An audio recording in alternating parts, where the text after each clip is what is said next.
আকাশবাণী কলকাতা। খবর পড়ছি সংযুক্তা সিংহ। বিশেষ বিশেষ খবর। প্রধানমন্ত্রী বলেছেন, মহিলাদের ক্ষমতায়ন ও তাদের জন্য নতুন সুযোগ সৃষ্টির মাধ্যমে যেকোনো দেশ এগিয়ে যেতে পারে। কর্মশ্রী প্রকল্পে মহিলা জব কার্ডধারীদের অগ্রাধিকার দেবে রাজ্য সরকার। 5ই জানুয়ারি রাতের ঘটনার তদন্তে সিবিআই আজ ফোরেন্সিক দল নিয়ে শঙ্কর আঢ্যের বাড়িতে গেছে। পর্তুগালে সাধারণ নির্বাচনে জয় পেয়েছে মধ্য দক্ষিণপন্থী ডেমোক্রেটিক অ্যালায়েন্স। ক্রিস্টোফার নোলানের বিখ্যাত ছবি ওপেনহাইমার 7টি অস্কার পুরস্কার জিতেছে। আসছি বিস্তারিত খবরে। প্রধানমন্ত্রী নরেন্দ্র মোদী বলেছেন, মহিলাদের ক্ষমতায়ন ও তাঁদের জন্য নতুন সুযোগ সৃষ্টির মাধ্যমে যেকোনো দেশ এগিয়ে যেতে পারে। নতুন দিল্লিতে মহিলাদের ক্ষমতায়ন সংক্রান্ত সশক্ত নারী বিকশিত ভারত অনুষ্ঠানে বক্তব্য রাখছিলেন তিনি। कोई भी देश, कोई भी समाज वो नारी शक्ति की गरिमा बढ़ाते हुए उनके लिए नए अवसर बनाते हुए ही आगे बढ़ सकता है।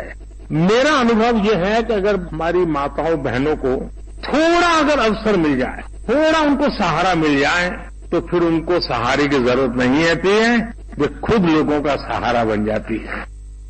প্রধানমন্ত্রী এই অনুষ্ঠানে 1000-এর বেশি ড্রোন নমো ড্রোন দিদি প্রকল্পে মহিলাদের হাতে তুলে দেন। তিনি বলেন, সরকারের বিভিন্ন প্রকল্পে 1 কোটির বেশি মহিলা লাখপতি দিদি হয়েছেন।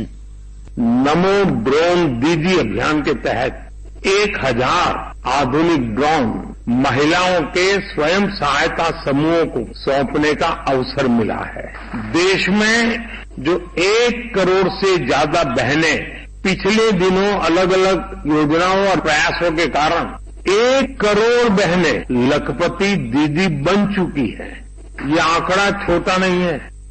অনুষ্ঠানে দীনদয়াল অন্তোদয় যোজনা জাতীয় গ্রামীণ জীবিকা মিশনের অধীন লাখপতি দিদিদের সম্মানিত করেন প্রধানমন্ত্রী। স্বনির্ভর গোষ্ঠীগুলিকে প্রায় 8000 কোটি টাকা ব্যাংক ঋণ প্রদান করেন তিনি।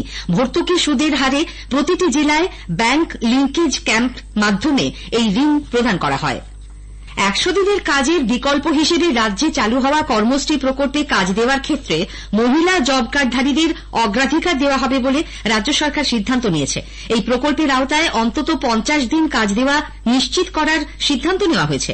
গত সপ্তাহে রাজ্য মন্ত্রিসভা কর্মশ্রী প্রকল্পে ছাড়পত্র দেওয়ার পরই পঞ্চায়েত দপ্তর এই প্রকল্প সম্পর্কিত বিস্তারিত নির্দেশিকা জারি করে। সেখানেই প্রকল্পে কাজ দেওয়ার ক্ষেত্রে মহিলাদের অগ্রাধিকার দেওয়ার কথা স্পষ্টভাবে জানানো হয়েছে। তবে তার আগে তা মহিলাদের উপযুক্ত কিনা তাও নিশ্চিত করতে বলা হয়েছে। পাশাপাশি তপশিলি জাতি ও উপজাতিভুক্ত জব কার্ডধারীদেরও অগ্রাধিকার দিতে বলা হয়েছে। কোনো ক্ষেত্রেই টানা 14 দিনের বেশি কাজ দেওয়া যাবে না। 5ই জানুয়ারির রাতের ঘটনার তদন্তে সিবিআই আজ ফোরেন্সিক দল নিয়ে বনগাঁ পৌরসভার প্রাক্তন চেয়ারম্যান শঙ্কর আঢ্যের বাড়িতে যায়। 3D লেজার স্ক্যানার ক্যামেরায় ছবি তোলার পাশাপাশি চলছে নমুনা সংগ্রহের কাজ। এরই মধ্যে সিবিআই এর কয়েকজন আধিকারিক বনগাঁ পৌরসভার বর্তমান চেয়ারম্যান গোপাল শেঠের বাড়িতে গিয়ে তাঁর সঙ্গে কথা বলছেন। সূত্রের খবর, 5ই জানুয়ারির ঘটনা সম্পর্কে তাঁর কাছে জানতে চাইছেন তদন্তকারীরা। সিসি ক্যামেরার ফুটেজও চাওয়া হয়েছে। উল্লেখ্য, সন্দেশখালীতে শেখ শাহজাহানের বাড়িতে তল্লাশি চালাতে গিয়ে ইডি আধিকারিকরা আক্রান্ত হবার দিনই রেশন দুর্নীতি মামলায় শঙ্কর আঢ্যকে গ্রেপ্তার করে রাত 12টা নাগাদ বেরোনোর সময় ইডি আধিকারিকদের ওপর চড়াও হয়েছিলেন বেশ কয়েকজন। সেই ঘটনারই ফোরেন্সিক তদন্ত চালাচ্ছে সিবিআই। এদিকে সন্দেশখালী কাণ্ডে ইডির ওপর হামলার ঘটনায় আজ 10 জনকে নিজাম প্যালেসে তলব করেছে সিবিআই। জিয়াউদ্দিন মোল্লা সহ 6 জন সেখানে হাজির হয়েছেন।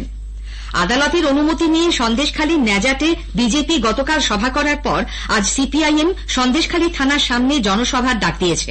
তবে ন্যাজাট ও সন্দেশখালী থানার 3টি জায়গায় আজ সকালে 144 ধারা জারি হওয়ায় এই সমাবেশ করা সম্ভব হবে কিনা তা নিয়ে প্রশ্ন উঠেছে।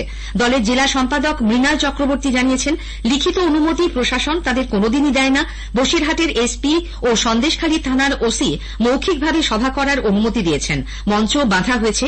এরপরেও যদি তাদের আটকানো হয় তাহলে পরবর্তী সিদ্ধান্ত তখনই নেওয়া হবে। তৃণমূল কংগ্রেস পশ্চিমবঙ্গে 42টি লোকসভা আসনেই প্রার্থীদের নাম ঘোষণা করে দেওয়ায় কংগ্রেস হতাশ। দলের মুখপাত্র জয়রাম রমেশ বলেছেন, বিরোধী জোটের শরিক তৃণমূল কংগ্রেসের সঙ্গে আসন সমঝোতা নিয়ে তারা আলোচনা করতে চেয়েছিলেন, কিন্তু তৃণমূলের ওপর কোনো চাপ ছিল কিনা তিনি তা বলতে পারবেন না। The Indian National Congress has always maintained that it wants a respectable seat-sharing formula with the TMC in West Bengal. We've always said that our doors are open for seat-sharing negotiations and seat-sharing talks to defeat the BJP in West Bengal. I don't know what pressure as there were over TMC, but as far as we are concerned, we want to strengthen the India alliance. TMC is part of the India Janbandhan, and TMC wants to defeat the BJP. এদিকে প্রার্থী তালিকা ঘোষণা হতেই জেলায় জেলায় তৃণমূল কংগ্রেসের দেওয়াল লিখন শুরু হয়ে গেছে। নদিয়ার রানাঘাট আসনে তৃণমূল কংগ্রেস প্রার্থী করেছে সদ্য বিজেপি ছেড়ে আসা রানাঘাট দক্ষিণের বিধায়ক মুকুটমণি অধিকারীকে। এই বিষয়টি নিয়ে গতকাল তীব্র কটাক্ষ করেন সিপিআইএম নেত্রী মীনাক্ষী মুখোপাধ্যায়। নদিয়ার কৃষ্ণনগরে এক সমাবেশে তিনি বলেন, মানুষের জন্য কাজ করতে গেলে নিশ্চিতভাবে জনপ্রতিনিধি এবং একটা চেয়ারের প্রয়োজন হয়। অধিকারী বাবুকে জিতিয়েছিলেন, কিন্তু অধিকারী বাবু নিজের দলের দখল ছেড়ে দিয়ে দিদিমণির কোলে দোল খাচ্ছেন, ক্যান্ডিডেট হয়ে গেছেন। যারা বেইমান হয় তারা মানুষের সাথে চিরকাল বেইমানি করে। গতকাল কলকাতার ব্রিগেড ময়দানে তৃণমূল কংগ্রেসের জনগর্জন সভার দিনই রাজ্যের 10টি জায়গায় প্রতিবাদ সভা করে সিপিআইএম। জনসাধারণকে তাদের লোকসভা কেন্দ্রের বিশদ তথ্য এবং সেই এলাকায় চালু থাকা বিভিন্ন কেন্দ্রীয় সরকারি প্রকল্প ও উন্নয়ন সম্পর্কে অবহিত করতে আকাশবাণী কলকাতার সংবাদ বিভাগ সম্প্রচার করছে বিশেষ অনুষ্ঠান ভারত বিকাশ ডায়েরি। প্রতিদিন রাত 8:50-এ গীতাঞ্জলি প্রচার তরঙ্গে শুনুন 10 মিনিটের এই অনুষ্ঠান। আমাদের সোশ্যাল মিডিয়া পেজেও অনুষ্ঠানটি সরাসরি শোনা যাচ্ছে। আজকের প্রতিবেদনে থাকছে আসানসোল লোকসভা কেন্দ্র। খবর শুনছেন FM গোল্ড প্রচার তরঙ্গে। পর্তুগালে সাধারণ নির্বাচনে জয় পেয়েছে মধ্য দক্ষিণপন্থী ডেমোক্রেটিক অ্যালায়েন্স এডি। তবে অতি দক্ষিণপন্থী চেগা দলের সমর্থন ছাড়া ডেমোক্রেটিক অ্যালায়েন্সের নেতা লুই মন্টেনেগ্রো সরকার গড়তে পারবেন কিনা তা নিয়ে সংশয় দেখা দিয়েছে।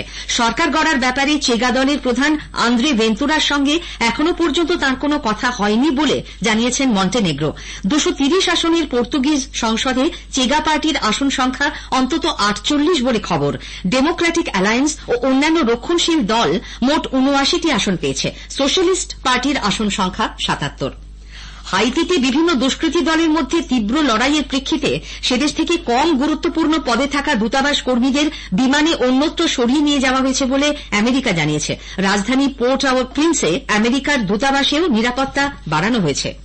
ক্রিস্টোফার নোলানের বিখ্যাত ছবি ওপেনহাইমার 7টি অস্কার পুরস্কার জিতেছে। সেরা ছবির পাশাপাশি সেরা অভিনেতার অস্কার পুরস্কার পেয়েছেন নাম ভূমিকায় থাকা কিলিয়ান মার্ফি। পরমাণু বোমার আবিষ্কর্তা ওপেনহাইমারের জীবনের ওপর ভিত্তি করে তৈরি এই ছবিটি 13টি বিভাগে মনোনয়ন পায়। সেরা সহ অভিনেতার অস্কার জিতেছেন রবার্ট ডাউনি জুনিয়র। সেরা পরিচালক হয়েছেন নোলান।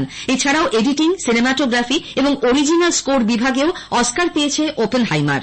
লস অ্যাঞ্জেলেসের ওভিশন হলিউডে 96তম অস্কার পুরস্কার প্রদান অনুষ্ঠানে পুয়ার থিংস ছবির জন্য সেরা অভিনেত্রীর সম্মান জিতে নেন এমা স্টোন। ইয়র্গোস লান্থিমস পরিচালিত ছবিটি প্রোডাকশন ডিজাইন, মেকআপ এবং কস্টিউম ডিজাইনেও অস্কার পেয়েছে। রাশিয়া ইউক্রেন যুদ্ধের পটভূমিতে তৈরি 20 ডেজ ইন মারিউপোল সেরা তথ্যচিত্র নির্বাচিত হয়েছে। এই প্রথম অস্কার পেল ইউক্রেন। তারকাখচিত বর্ণময় এই অনুষ্ঠানে প্রথিতযশা ভারতীয় শিল্প নির্দেশক তথা প্রোডাকশন ডিজাইনার নিতিন চন্দ্রকান্ত দেসাইয়ের প্রতি বিশেষ শ্রদ্ধা জানায় academy of motion picture arts and sciences. গত বছর 2 আগস্ট প্রয়াত হন Nitin Desai. National testing agency আগামী 5ই মে ডাক্তারি পাঠ্যক্রমে নিট ইউজি পরীক্ষা নেবে। দেশ ও ভারতের বাইরে 14টি শহরে পেন ও পেপার মোড বা অফলাইনে এই পরীক্ষা নেওয়া হবে। 4 বছরের বেশি সময় পর দিল্লির জওহরলাল নেহেরু বিশ্ববিদ্যালয় জেএনইউ ছাত্র সংসদের ভোটের দিন ঘোষণা করা হয়েছে। আগামী 22শে মার্চ এই নির্বাচন হবে। ফল প্রকাশ হবে 24শে মার্চ। জেএনইউ ছাত্র সংসদের নির্বাচন কমিটির তরফে জানা গেছে ইতিমধ্যেই নির্বাচনী প্রস্তুতি শুরু হয়েছে। শীঘ্রই প্রকাশ করা হবে ভোটার তালিকাও। হরিয়ানার রেওয়ারির মাসানি গ্রামে পথ দুর্ঘটনায় 6 জন প্রাণ হারিয়েছেন, আহত হয়েছেন বেশ কয়েকজন। জানা গেছে খাটু শ্যাম মন্দিরে পুজো দিয়ে বাড়ি ফিরছিলেন কয়েকজন পুণ্যার্থী। মাঝপথে গাড়ির টায়ার পাংচার হয়ে গেলে রাস্তার পাশে দাঁড়িয়ে চালক টায়ার পাল্টানোর সময় দ্রুত গতির একটি গাড়ি এসে তাতে ধাক্কা মারে। নির্বাচনী বন্ড নিয়ে স্টেট ব্যাংক অফ ইন্ডিয়ার আর্জি খারিজ করে দিল সুপ্রিম কোর্ট। নির্বাচনী বন্ড সংক্রান্ত তথ্য প্রকাশের জন্য অতিরিক্ত সময় চেয়ে শীর্ষ আদালতে আর্জি জানায় এসবিআই। দেশের প্রধান বিচারপতির নেতৃত্বাধীন 5 সদস্যের সাংবিধানিক বেঞ্চ আজ জানান আগামীকালের মধ্যে অর্থাৎ মঙ্গলবারের মধ্যেই নির্বাচনী বন্ড সংক্রান্ত সব তথ্য নির্বাচন কমিশনের হাতে তুলে দিতে হবে এসবিআইকে। খবর শেষ হল।